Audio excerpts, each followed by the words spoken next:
ब्रह्मांडं वरमंदिरं सुरगणा यस्य प्रभो सेवका सस्त्रैलोक्य कुटुंबपालनपरा कुर्याद्धरिर्मङ्गलं रविशशिकुज सौम्यशुत्रवन्द्योत दिनकरसुधराहु केतवक्षेत्रपाला कमलजा हरिरुद्रा पार्वती विघ्नराजा सकलमुनयते मङ्गलं मे दिशन्तु तदेव लग्नं सुदिनं तदेव ताराबलं चन्द्रबलं तदेव विद्याबलं दैवबलं तदेव लक्ष्मीपते गिरियुगं स्मरामि अरिष्टानि प्रणश्यन्ति दुरितानि भयानि च शान्तिरस्तु शुभं चास्तु ग्रहाः कुर्वन्तु मङ्गलं शिलान्यासकालसुमुहूर्तमस्तु भवन्तु भ्रवन्तु सुमुहूर्तमस्तु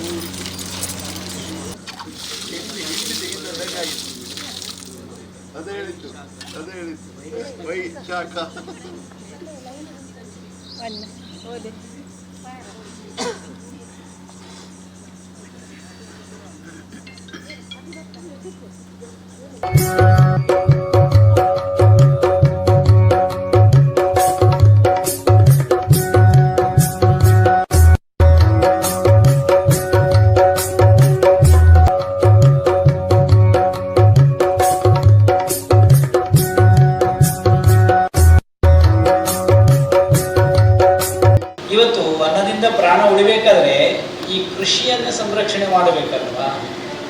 ಕೇಶವಪ್ರಸಾದರು ಏನು ಹೇಳಿದರು, ಬಾಕಿ ಮಾರು ಗದ್ದೆಯಲ್ಲಿ ಈ ಭಾಗದಲ್ಲಿ ಆವರಣ ಮಾಡಬೇಕು. ಕೃಷಿ ಮಾಡಬೇಕಾದ್ರೆ ಮೊದಲು ಆವರಣ ಮಾಡಬೇಕು, ಮತ್ತೆ ಕೃಷಿಯನ್ನು ಮಾಡಬೇಕು ಅನ್ನೋ ಒಂದು ಉದ್ದೇಶ. ಅದು ಕೂಡ ಆವರಣ ಗೋಡೆ ಯಾವುದು ಅಂತಂದರೆ ಶಿಲೆಯಿಂದಲೇ ಮಾಡುವಂಥದ್ದು, ಕಳ್ಳರೋ ಇನ್ಯಾರ ಒಳಗೆ ಬರುವ ಹಾಗಿಲ್ಲ. ಅಷ್ಟು ಭದ್ರವಾಗಿ ಆವರಣ ಗೋಡೆ ಆಗ್ತದೆ ಅಂತ ಈಗಾಗಲೇ ಸಂಕಲ್ಪ ಮಾಡಿರುವಂಥದ್ದು. ನಾವು ಬದುಕಲ್ಲಿ ಕೂಡ ಕೃಷಿ ಮಾಡೋದು, ಅಂತರಂಗದ ಕೃಷಿ ಮಾಡಬೇಕಾದ್ರೆ ಒಂದು ಆವರಣ ನಮಗೆ ಬೇಕು. ಅದು ಯಾವ ಆವರಣ ಅಂತಂದರೆ ಧರ್ಮದ ಒಂದು ಆವರಣ ಮಾಡಿದರೆ ಸಂಸ್ಕೃತಿ ಎನ್ನುವಂಥ ಕೃಷಿ ಅಥವಾ ಹೂ ಅರಳಿ ಬರಲಿಕ್ಕೆ ಅದು ಅನಾವರಣಗೊಳ್ಳಲಿಕ್ಕೆ ಸಾಧ್ಯತೆ ಆಗ್ತದೆ. ಆವರಣ ಬೇಕು, ಅನಾವರಣ ಆಗಬೇಕು, ಎರಡೂ ನಡೆಯುವಂಥದ್ದು ಸಮಯದಲ್ಲಿ ಒದಗಿ ಬರಬೇಕು ಅನ್ನೋ ದೃಷ್ಟಿಯಲ್ಲಿ ಅದು ಚಾಲನೆ ಸಿಕ್ಕಿದೆ ಅಂತ ನಾವು ತಿಳ್ಕೊಳ್ತೇವೆ.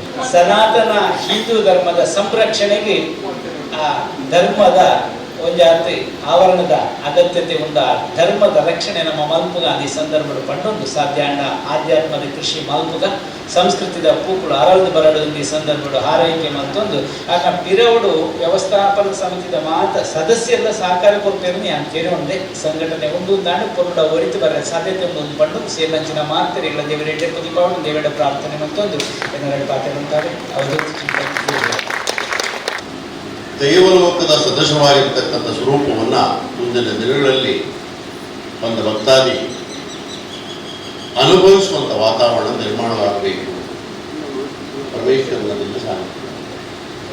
ಇದು ವ್ಯವಸ್ಥಾಪನಾ ಸಮಿತಿಯ ಉದ್ದೇಶಿತವಾದ ಗುರಿ. ಅದರ ಮೊದಲನೆಯ ಬಹುಶ ಪ್ರಾರಂಭವಾಗ್ತಾ ಇರ್ತಕ್ಕಂಥದ್ದು ಅನ್ನಛತ್ರ ಮತ್ತು ರಕ್ಷಾ ಆವರಣ ಗೋಡೆ. ಇವೆರಡು ಬಹಳ ಮುಖ್ಯವಾಗಿ ದೇವಾಲಯಕ್ಕೆ ಎಷ್ಟು ಮುಖ್ಯವೋ ನಮ್ಮ ಬದುಕಿನ ಜೀವನಕ್ಕೂ ಕೂಡ ಅಷ್ಟೇ ಮುಖ್ಯವಾಗಿರ್ತದೆ. ಪರಮಾತ್ಮನ ದರ್ಶನವನ್ನು ಮಾಡಿದವರಿಗೆ ಅವನ ಪ್ರಸಾದ ರೂಪದಲ್ಲಿ ಆ ಭೋಜನ ವ್ಯವಸ್ಥೆಯನ್ನು ಮಾಡುವಂಥ ಯೋಜನೆ ಆಗಬೇಕಾಗ್ತದೆ. ರವಿಶ್ಚಂದ್ರಿಯವರು ಅಲ್ಲಿ ಶಿಲಾನ್ಯಾಸ ಮಾಡ್ತಾ ಇರ್ತಕ್ಕಂಥ ಸಂದರ್ಭದಲ್ಲಿ ಒಂದು ಮಾತು ಹೇಳಿದೆ. ಒಂದು ಕ್ಷೇತ್ರ ಮಹಾಕ್ಷೇತ್ರವಾಗಿ ಸಂಪನ್ನವಾಗ್ತಕ್ಕಂಥದ್ದು ಹೇಗೆ ಅಂತ ಕೇಳಿದರೆ ಅರ್ಚಕರಿಂದ ಹಿಡಿದು, ಪೂಜೆಯಿಂದ ಹಿಡಿದು, ವ್ಯವಸ್ಥೆಗಳಿಂದ ಹಿಡಿದು, ಆಡಳಿತ ವ್ಯವಸ್ಥೆಯಿಂದ ಹಿಡಿದು ನಡೆಯುವಂಥ ಅನ್ನದಾನ ಮಹೋತ್ಸವಗಳ ಆದಿಯಾಗಿ ಒಂದು ಕ್ಷೇತ್ರ ಮಹಾಕ್ಷೇತ್ರವಾಗಿ ಸಂಪನ್ನವಾಗ್ತದೆ ಅಂತ. ಇಲ್ಲಿ ಅದನ್ನೆಲ್ಲವನ್ನೂ ನೀವು ಕಾಣಬಹುದಾಗಿದೆ. ಅರ್ಚಕಸ್ಯ ಶಿಲಾಭವತಿ ಶಂಕರ ಅನ್ನುವ ಹಾಗೆ ಒಳಗೆ ಅರ್ಚಕರ ನೇಮ ನಿಷ್ಠೆಗಳಿಂದ ನಿತ್ಯ ದೇವತಾ ಅರ್ಚನೆ ಸಮರ್ಪಕವಾಗಿ ನಡೀತಾ ಇದೆ. ಬೇಕಾಗಿರ್ತಕ್ಕಂಥ ಎಲ್ಲ ವ್ಯವಸ್ಥೆಗಳನ್ನು ಅಲ್ಲಿಯ ಆಡಳಿತ ಮಂಡಳಿ, ವ್ಯವಸ್ಥಾಪನಾ ಮಂಡಳಿ ಪೂರಕವಾಗಿರ್ತಕ್ಕಂಥ ವಾತಾವರಣ ನಿರ್ಮಾಣ ಮಾಡಿದೆ. ದೇವಸ್ಥಾನಕ್ಕೆ ದರ್ಶನ ಮಾಡಿದ ನಂತರದಲ್ಲಿ ಆ ದೇವರ ಪ್ರಸಾದ ಸ್ವೀಕರಿಸುವಂತಹ ಒಂದು ಶ್ರೇಷ್ಠತೆ ಇದೆಯಲ್ಲ, ಅದು ಬೆಲೆ ಕಟ್ಟಲಾಗದ ಪ್ರಸಾದವಾಗಿದೆ. ಕ್ಷೇತ್ರದಲ್ಲಿ ಕಾಲ ಪ್ರಸಾದವನ್ನು ಸ್ವೀಕಾರ ಮಾಡತಕ್ಕಂಥ ಒಂದು ವಿಶಿಷ್ಟವಾದಂಥ ಒಂದು ವ್ಯವಸ್ಥೆ ಒಳಗೆ ಅಂತರಂಗದಲ್ಲಿ ದೊರೆಯುತ್ತಾ ಇದೆಯಲ್ಲ, ಇದು ದೈವ ಸಾಕ್ಷಾತ್ಕಾರ. ದೇವರಿದ್ದಾನೆ, ದೇವರು ಹೇಗಿದ್ದಾನೆ ಅನ್ನೋದನ್ನು ಸಾಕ್ಷೀಕರಿಸಬೇಕಾಗಿದೆ. ಈ ದೇವಾಲಯದ ಜಾಗದ ರಕ್ಷಣಾ ವ್ಯವಸ್ಥೆ ದೃಷ್ಟಿಯಿಂದ ಅದಕ್ಕೆ ಆವರಣ ಗೋಡೆಯನ್ನು ಕಟ್ಟತಕ್ಕಂಥ ವ್ಯವಸ್ಥೆ ಕೂಡ ಮಾಡೋದಕ್ಕೆ ಚಾಲನೆಯನ್ನು ಸಿಕ್ಕಿದೆ. ಇವೆರಡೂ ನಮಗೆ ಸಾಮ್ಯ ಇದೆ ಅಂತ ಅದಕ್ಕೆ ನಾವು ಹೇಳಿದ್ವಿ. ನಮ್ಮ ದೇಹವೂ ಕೂಡ ಸದಾ ಸಂರಕ್ಷಣೆಯಾಗಿ ಇರಬೇಕು ಅಂತ ಯೋಚನೆ ಮಾಡ್ತೀವಿ ಅಂತಾದರೆ, ಈ ದೇವಾಲಯದ ಆವರಣಕ್ಕೆ ಹೇಗೆ ಶಿಲಾಮಯವಾಗಿರ್ತಕ್ಕಂಥ ತಡೆಗೋಡೆಯನ್ನು ನಿರ್ಮಾಣ ಮಾಡ್ತಕ್ಕಂಥ ವ್ಯವಸ್ಥೆಯನ್ನು ಮಾಡ್ತೇವೋ, ಹಾಗೆ ಈ ದೇವಾಲಯದ ರಕ್ಷಣೆಗಾಗಿ ನಮಗೆ ಇರಬೇಕಾಗಿರ್ತಕ್ಕಂಥ ಬಹಳ ಗಟ್ಟಿಮುಟ್ಟಾಗಿ ಇಟ್ಕೊಳ್ಬೇಕಾಗಿರ್ತಕ್ಕಂಥ ತಡೆಗೋಡೆ ಯಾವುದಂದರೆ ಧರ್ಮದ ತಡೆಗೋಡೆಯನ್ನು ನಮಗೆ ರಕ್ಷಣೆಯಾಗಿ ಇಟ್ಕೊಳ್ತಕ್ಕಂಥದ್ದು ಬಹಳ ಮುಖ್ಯವಾಗಿ ಆಗ್ತದೆ.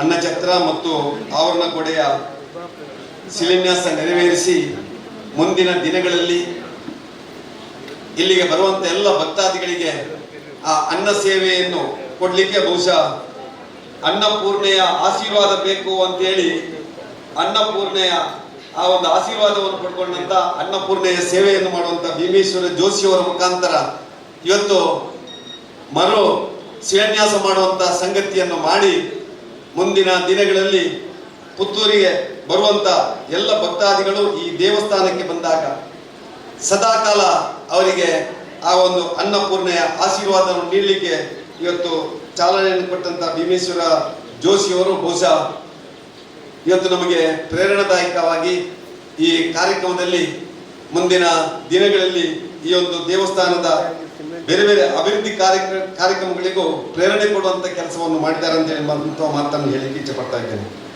ಪೂಜ್ಯ ಸ್ವಾಮೀಜಿಯವರು ನಾನು ಉಲ್ಲೇಖ ಮಾಡುವಂಥ ಅವಶ್ಯಕತೆ ಇಲ್ಲ. ತುಳುನಾಡಿನ ಆ ಒಂದು ಗರಿಮೆ ಹಿರಿಮೆಯನ್ನು ಹೆಚ್ಚಿಸಲಿಕ್ಕೆ ಏನೇನು ಮಾಡ್ಬೋದ ಆ ಎಲ್ಲ ಕೆಲಸವನ್ನು ಮಾಡಿ ತುಳುನಾಡಿನ ಸ್ವಾಮೀಜಿ ಎಂದೇ ಪ್ರಖ್ಯಾತರಂತ ನಮ್ಮ ಒಡಿಯೂರಿನ ಸ್ವಾಮೀಜಿಯವರು ಅವರ ಕೈಯಿಂದ ಇವತ್ತು ಕೂಡ ಈ ಎರಡು ಕಾರ್ಯಕ್ರಮಗಳ ಆ ಒಂದು ಚಾಲನೆ ಆಗಿದೆ ಮತ್ತು ಗುಣಮಟ್ಟದ ಆ ಒಂದು ಕಾಮಗಾರಿಗಳಾಗಲಿ ಆದಷ್ಟು ಬೇಗ ನಮ್ಮ ಭಕ್ತಾದಿಗಳಿಗೆ ಅದು ಲೋಕಾರ್ಪಣೆ ಆಗುವ ಹಾಗೆ ಆಗಲಿ ಅಂತೇಳಿ ಭಗವಂತನಲ್ಲಿ ಪ್ರಾರ್ಥಿಸ್ತಾ ಎಲ್ರಿಗೂ ಮತ್ತೊಮ್ಮೆ ಶುಭವನ್ನು ಆಶಿಸಿ ನಾನು ಮಾತನಾಡಿಸಿದ್ದೇನೆ. ಹಿರಿಯರು ಈ ಬಗ್ಗೆ ಔಚಿತ್ಯಪೂರ್ಣವಾದ ಮಾತುಗಳನ್ನು ಆಡಿದ್ದಾರೆ. ನಮಗೆ ಭೀಮೇಶ್ವರ ಜೋಶಿಯವರು ಖಂಡಿತವಾಗಿ ಅನ್ನಪೂರ್ಣೇಶ್ವರಿಯ ಅನುಗ್ರಹ ಇದ್ದಂಥವರು ಇದ್ದದರಿಂದ ಈ ಒಂದು ಕೆಲಸ, ಯಾಕೆಂತ ಹೇಳಿದರೆ ಒಂದು ಆ ಸಂದರ್ಭದಲ್ಲಿ ಮರುಚಾಲನೆಗೊಳ್ಳಬೇಕಾದಂತಹ ಸಂದರ್ಭ ಬಂದಾಗ ನಮ್ಮೊಂದಿಗಿದ್ದು ಚಾಲನೆಗೊಳಿಸಿದ್ದಾರೆ. ಹಾಗೆ ಅವರಿಗೆ ವಿಶೇಷ ಅಭಿನಂದನೆಗಳನ್ನು ತಮ್ಮೆಲ್ಲರ ಪರವಾಗಿ ಇಲ್ಲಿ ಸಲ್ಲಿಸ್ತಾ ಇದ್ದಾರೆ. ಒಡಿಯೂರು ಸ್ವಾಮೀಜಿಯವರು ವಿವಿಧ ಸಂದರ್ಭಗಳಲ್ಲಿ ನಮ್ಮೊಂದಿಗಿದ್ದಂಥವರು. ನಾವು ಆಡಳಿತ ವ್ಯವಸ್ಥೆಯನ್ನು ಈ ಸೇವಾ ಜವಾಬ್ದಾರಿಯನ್ನು ತಗೊಂಡ ನಂತರ 2-3 ಸಲ ಅವರು ನಮ್ಮೊಂದಿಗಿದ್ದು ನಮ್ಮನ್ನು ಹರಿಸಿದ್ದಾರೆ. ಆ ಹನುಮನ ಅನುಗ್ರಹದಿಂದ ಈ ಒಂದು ಆವರಣ ಗೋಡೆ ಸುಂದರವಾಗಿ ಮೂಡಿ ಬರುತ್ತದೆ, ಗುರುಗಳ ಅನುಗ್ರಹ ನಮಗೆ ಇರ್ತದೆ ಅಂತ ಹೇಳೋದನ್ನು ಹಾರೈಸುತ್ತಾ ಈ ಮುಂದಿನ ದಿವಸಗಳಲ್ಲಿ ಈಗಾಗಲೇ ಕುಂಕುಮಾರ್ಚನೆಯನ್ನು ನಾವು ಇವತ್ತು ಹಾಗೂ ಪ್ರತಿ ತಿಂಗಳ ಯಾವ ದಿವಸ ತಾವು ಮಾತೆಯರು ಯೋಚನೆ ಮಾಡ್ತಿರೋ ಈ ಅನ್ನಪೂರ್ಣ ಅನ್ನಛತ್ರ ಕಂಪ್ಲೀಟ್ ಆಗುವಲ್ಲಿ ತನಕ ಪ್ರತಿ ತಿಂಗಳು ಒಂದು ಶುಕ್ರವಾರ, ಯಾವುದೋ ಒಂದು ಶುಕ್ರವಾರ ಮಾಡಬೇಕು ಅಂತ ಹೇಳುವಂಥ ಒಂದು ಸಂಕಲ್ಪದೊಂದಿಗೆ ನಾವು ಇದನ್ನು ಪ್ರಾರಂಭ ಮಾಡ್ತಾ ಇರುವಂಥದ್ದು. ಅದು ಯಾವ ದಿವಸ ಅಂತ ಹೇಳುವಂಥದ್ದನ್ನು ಕಾರ್ಯಕ್ರಮ ಕೊಳೆಯಾಗುವ ಮೊದಲು ಅಥವಾ ಮುಂದಿನ ದಿವಸಗಳಲ್ಲಿ ತಾವು ಅದನ್ನು ಮಾಡಬೇಕು.